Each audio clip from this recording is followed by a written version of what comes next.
Greetings citizens of the world. We are anonymous. Breitbart launches fact-check service. This is a look at Breitbart.com plan to compete with the Facebook fact-checkers, using an elite search engine of the free press to ensure that their readers are not deluged with uncomfortable, fake news or facts. They will promote their philosophy, which to readers who trust them, is the truth. There's really no such thing as fake news. That's a liberal invention. There's just news people don't want to hear. Wait a minute, did I just say nothing is fake? What if I told you nothing is provably fake? Everything you assume is true is just your bias talking. What if I asked you, did we go to the moon? Did we send guys up there? Right? Video and stuff? But that can be faked. Of course. I haven't gone myself. How would I know? You just believe it because you were told to. So do you think Trump won the popular vote? The libtards would say no, he didn't. However, I say of course he did. Some might say that's not what the numbers say. Well, whose numbers? What numbers? And you're going to tell me are the national election numbers? Right, you're such a stooge. Did they take out all the illegal votes? How about the millions of Trump votes that liberals destroyed? Huh? Did the numbers include those? You might say to me, there's no evidence for any of that. See? You don't get it. If one story makes me feel good, it's true. If it makes me feel bad, it's false. The idea that Trump won the national vote feels bad to the left-wing crybabies, so they think it's false. It feels good to me, so it's true. Maybe you might tell me, but no, wait. If I feel bad that objects all fall at the same rate, they still fall at the same rate. Don't they? And I would tell you you're talking about physics. Right? I'm talking about real life. Their readers don't care about some elite science egg-headed nonsense. They want the truth, and they know the truth because it feels right. That's why Hillary lost, because she didn't feel right, so nothing she said was true. Hillary certainly lied about her emails, but her lying about her emails feels good to all Republicans, so it was the truth she lied. You see my point? But when she talked about policy or events, she had the best record of any, they might say. However, none of those policies or events felt good. So, no, she didn't have a good record. What feels good to their readers was she lies. That meant the fact-checkers giving her high scores for honesty were lying. It's so simple that it's complex for most of you. However, I don't think Breitbart readers actually want fact-checking. They just want validation, confirmation. Their readers can't handle what you call fact-checking, which is just taking a liberal bias and calling it the truth. When you start trying to make these so-called fact-based arguments, you find that one side usually has no choice but to refute the facts. You might say to me, if that's true, then maybe it's because one side is wrong about the facts. My response would be, sure, if I'm wrong about the facts to say about global warming, then I have no choice but to declare the whole thing a warmist conspiracy of lies. That's real fact-checking. However, you might say to me, but wait a minute, you're saying it isn't on the basis of counter-evidence. It's just, no, I don't get it. What are you saying here? My reply would be, I'm saying people are tired of being called racist when there's an argument or position out there that could make them not racist. People are tired of being called foolish for not believing that Obama is a Muslim or that Hillary ordered a stand down at Benghazi. What's that you say, but there's no evidence that the Benghazi Commission found that she didn't. So folks, don't you see? If I feel better thinking she was more responsible for killing those soldiers than the terrorists, or that she lied about it in private conversations with the families to try to save Barack Obama's campaign, then I don't have to feel bad about hating her. I'm justified. It feels good, so it's true. That's what I think Breitbart is providing to their readers. We stand with you. We are anonymous. Last week some very grave alarm bells began ringing around the world when the Swedish Civil Contingencies Agency, MSB, sent a letter to local authorities across the country telling them to make preparations for war with Russia. Unfortunately though, none of these alarm bells were heard in America because that entire nation has gone totally insane. And with insanity being described as madness, folly, foolishness and lunacy, there is no other apt description that covers what is now happening in what used to be the most revered country in the modern world. The first signs of this insanity that has overcome America began on the 16th of June 2015 when the global billionaire real estate developer Donald Trump announced that he was running for the US presidency, and that, contrary to what you've been allowed to know, was the culmination of a nearly 20-year plan to retake control of the United States and overthrow the globalist elites who had seized this nation away from its citizens for their own gain, motives and profit, and as best described this past week by US historian and political leader Newt Gingrich. Do you understand who Trump really is, who the forces behind him are, and how really smart and ingenious he is after all, for this one single person to bring down the Republican Party, Democratic Party, the Bush family dynasty, the Clinton family dynasty, and all others who opposed him? The world is now dealing with one of the most powerful persons ever to set forth on the global stage.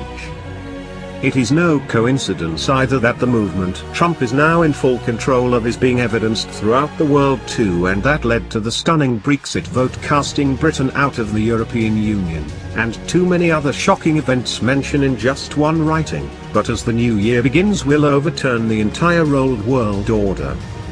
Painted by his elite globalist enemies as a demagogue, they critically fail to realize that Trump is, instead, a populist who espouses government by the people as a whole, that is to say, the masses, that is in sharp contrast to aristocracy, oligarchy, synarchy or plutocracy, each of which is an ideology that espouses government by a small, privileged group above the masses. To how these privileged groups seized power in the first place is through what is now called identity politics, and as practiced in America involved the decades-long division of this nation's citizens into warring camps divided by social issues, abortion, gun rights etc., and race, gender identity, ethnicity, nationality, sexual orientation, disability, religion, culture, language and dialect. This could not have been accomplished, however, unless these privileged groups were backed by an all-powerful and consuming national media propaganda effort led by the 6 corporations that control 90% of all the media outlets in America, who call themselves the official arbiters of truth, and all of whom have now devoted themselves to destroying Trump, at any cost, and by any means. And in just one example of this to note, on Friday, July 22, 2016 at 10:30 a.m., WikiLeaks released over 2 publications, 44,053 emails and 17,761 attachments from the top of the US Democratic National Committee, and that was followed in October and November by them further releasing over 20,000 pages of emails from the computer of Hillary Clinton's campaign chairman John Podesta. To how WikiLeaks obtained these US Democratic National Committee emails, their founder, Julian Assange, stated that they were not given to this whistleblowing organization by Russia or any other state actor, and former British Ambassador Craig Murray, and current WikiLeaks senior advisor, further revealing that John Podesta's emails were given to WikiLeaks by an NSA operative, as his emails were saved this spy agency due to his contacts with Saudi Arabia. Now one would logically think that this would be the end of this admittedly bizarre episode in the 2016 US presidential election, and that it would go down in history alongside the attempt made by Senator Ted Kennedy, in 1983, to get the communist Soviet Union to overthrow President Ronald Reagan in the 1984 election, as even President Obama, on the 18th of October, discounted anything interfering in this presidential election, and who directly told Trump to stop whining before the game's even over. But then Trump won, and America's elites and their propaganda mainstream media backers went insane. and not just normal insane, but crazy insane, and that began with anonymous CIA sources falsely claiming that Russia was responsible for leaking the DNC and codes to emails to WikiLeaks in order to get Trump elected, and that led just hours ago to President Obama vowing to action against Russia. With the US propaganda mainstream media not even bothering to tell the truth to the American people that WikiLeaks had already stated that Russia was in no way responsible for these email leaks, they, instead, have used all of their power to spread this lie, and that is being followed by a concentrated effort by them to overthrow Trump before he even takes office, and includes them saying that the Electoral College must make Hillary Clinton president. The Electoral College must fall on its sword to prevent Trump from being president, and warning that if the Electoral College doesn't delay its vote, Putin will be picking the next US president. The CNN television news network, also, has even gone so far as having one its commentators named Van Jones, who worked in Obama's White House, set up a PR firm to keep Trump from taking office, and who produced a video ad of American celebrities urging electors to cause Electoral College chaos to keep Trump from becoming president.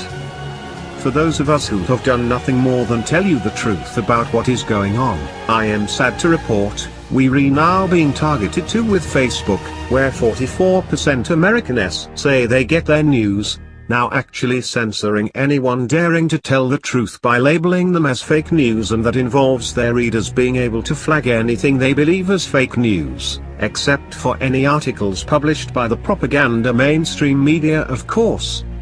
Facebook says that every article flagged as fake news they will filter through fact-checking organizations like Media Matters, that is, of course, controlled by George Soros, who gave over $27 million to Hillary Clinton, and admits that its main goal is to destroy all alternative media websites in America.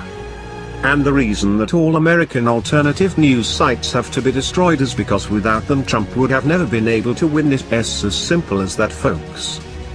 Know this too, George Soros' Media Matters is unrelenting in their destruction of all American alternative websites too, and compile a daily list of these sites.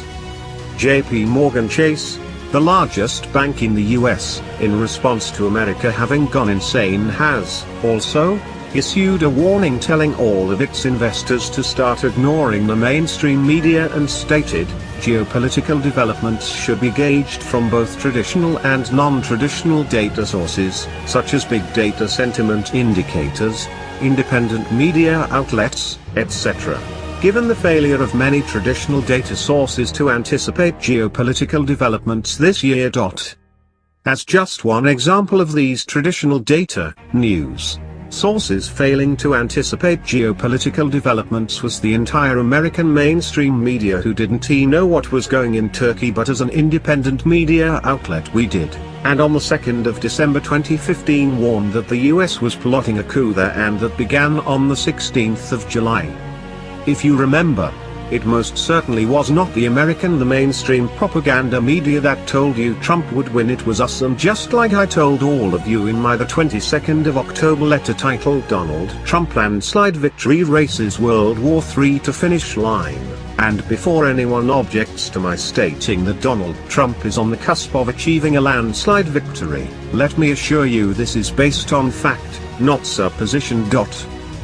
Now at this very moment here is where you stand, and like Newt Gingrich said in the above video you watched, all that Trump's victory means is that he has a ticket to the dance, but now he has to start dancing.